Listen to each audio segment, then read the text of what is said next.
is idejött a szellem Egyiptomból.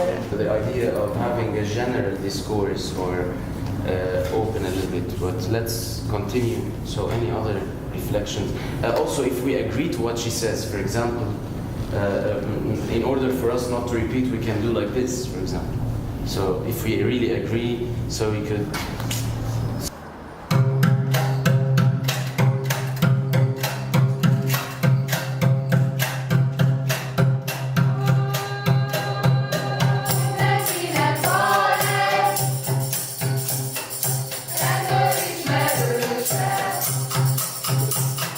A legérdekesebb az volt, hogyha írtam valamit, vagy egy dallamot bedobtam a közösbe, és azt visszahallani, szóval hogy magamról egy lenyomatot visszahallani a csoportból, ez csodálatos.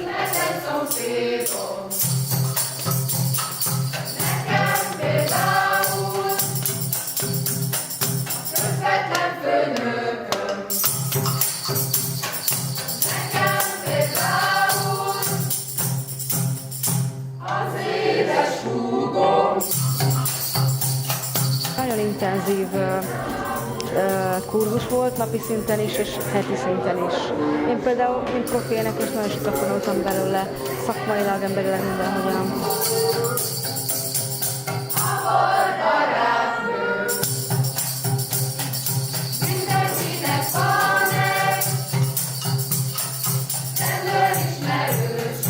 Többször kellene ilyen csinálnia. Mi volt a jó benne? Hangulatos volt, egyszerűen hangulatos, az embereket jó kedve tudta deríteni.